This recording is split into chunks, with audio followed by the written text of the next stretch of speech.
రేవంత్ సర్కారు మరోసారి అభాసు పాలైంది. తన అసమర్థతతో కాంగ్రెస్ పదే పదే తెలంగాణ పరువు తీస్తుంది. తెలంగాణ రైజింగ్ గ్లోబల్ సమ్మిట్ ప్రారంభోత్సవాలు పేలంగా మొదలయ్యాయి. ప్రముఖులు పారిశ్రామికవేత్తలు ప్రారంభోత్సవాల్లో కనిపించలేదు. అండ్ వేదికపై పారిశ్రామిక దిగ్గజాలు లేరు. మీరు చెప్పిన గ్లోబల్ దిగ్గజాలు శోభన కామినేని, నాగార్జున లేనా అని తెలంగాణ సమాజం ప్రశ్నిస్తోంది. గ్లోబల్ కంపెనీలే లేకుండా గ్లోబల్ సమ్మిట్ ఎలా నిర్వహిస్తారు? అసలు విదేశీ పారిశ్రామికవేత్తలు ఎవరైనా వచ్చారా? మనకు పోటీగా నిలిచే కర్ణాటక నేతలు వస్తే తెలంగాణకు నష్టం లాభమా చెప్పాలని తెలంగాణ ప్రజలు డిమాండ్ చేస్తున్నారు. సో చివరికి డీజీపీ సీఎస్ తో సీట్లు నింపుకునే దౌర్భాగ్య పరిస్థితి దాపురించింది. గుంపు మేస్త్రి ఇలాగేనా గ్లోబల్ సమ్మిట్ నిర్వహించేదని జనం మండిపడుతున్నారు. ఇదా రాష్ట్రానికి పెట్టుబడులను ఆహ్వానించే పద్ధతి? సీఎం సహా మంత్రులందరూ దేశమంతా ఆహ్వానాలు పంచారు కదా, మరి ఇంపాక్ట్ఫుల్ పర్సన్ ఒక్కరైనా రాలేదేమని ప్రజలు ప్రశ్నిస్తున్నారు. ఇది గ్లోబల్ సమ్మిటా లేక రియల్ ఎస్టేట్ మీటా అని ఫైర్ అవుతున్నారు. వందల కోట్ల ప్రజాధనం వృధా చేసి ప్రభుత్వం మీటింగ్ లాగా నిర్వహించేదని ఆగ్రహం వ్యక్తం చేస్తున్నారు.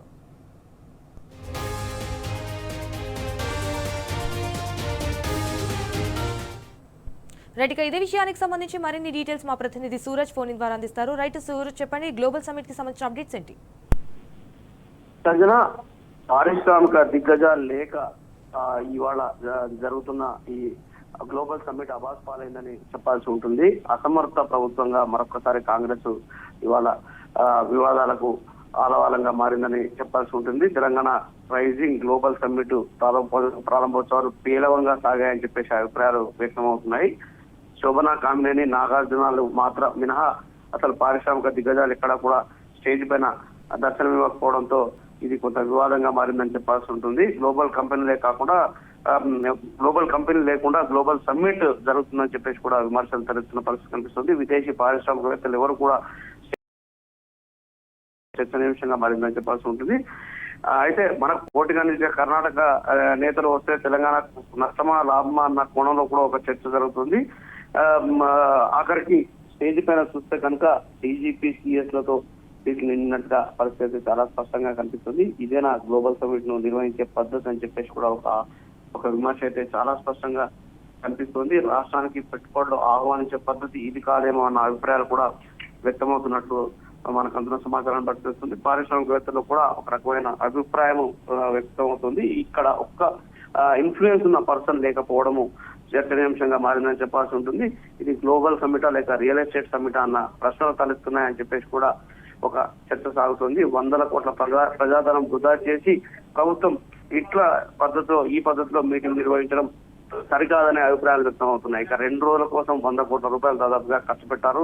ఇది పూర్తిగా దుబారా అన్న విమర్శ అయితే తాజాగా వెలువెత్తున్న పరిస్థితి కనిపిస్తుంది. అంతర్జాతీయ సమావేశం జరుపుకోవడానికి దేశంలోనే అతిపెద్ద కన్వెన్షన్ సెంటర్ హెచ్ఐసిసి లాంటిది హైటెక్స్ లో హైదరాబాద్ హైటెక్స్ నడిబొడ్డున ఉన్న విషయం తెలిసింది. దాదాపుగా 53,000 స్క్వేర్ మీటర్ల విస్తీర్ణంలో ఏకకాలంలో 25,000 మంది కూర్చునే ఫెసిలిటీ ఇక్కడ ఉన్న విషయం కూడా తెలిసిందే.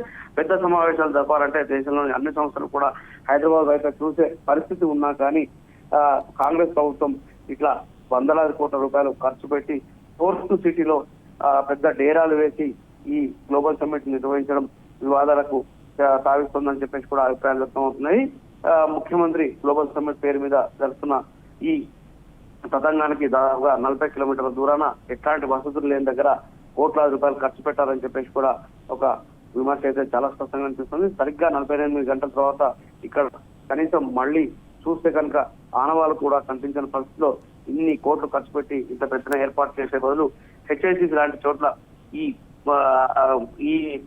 ఫంక్షన్ నిర్వహిస్తే ఖచ్చితంగా కొంత ఆర్థికంగా కలిసి వచ్చేది. ప్రస్తుతం ఆర్థిక పరిస్థితి కూడా అంతంత మాత్రంగా ఉన్న నేపథ్యంలో ప్రభుత్వం ఈ దిశలో ఆలోచించాల్సి ఉండింది అని చెప్పేసి కూడా ఒక అభిప్రాయం అయితే వ్యక్తమవుతుంది. ఇంత చేసినా కానీ మొత్తంగా చూసుకుంటే కనుక ఈ ఫోర్త్ సిటీ విస్తీర్ణంలో కేవలం 14,000 స్క్వేర్ మీటర్లే, దానికి కెపాసిటీ పూర్తిగా 5,000 మాత్రమే ఉన్న పరిస్థితులు ఉన్నాయి. అంటే ఇంత పట్టటోపంగా చేసినా కానీ 5,000 మంది కంటే ఎక్కువ అక్కడ అకామిడేట్ చేయలేని పరిస్థితిలో అసలు ఇంత పెద్ద ఎత్తున ఖర్చు పెట్టి ఈ ఫంక్షన్ ఇక్కడ చేయాల్సిన అవసరం ఉంది. హెచ్ఐసి లాంటి సెంటర్లను వాడుకుంటే సరిపోయేది కదా అన్న విశ్లేషణలు కూడా వినిపిస్తున్నాయి. Sanjana. All right Suraj, thank you.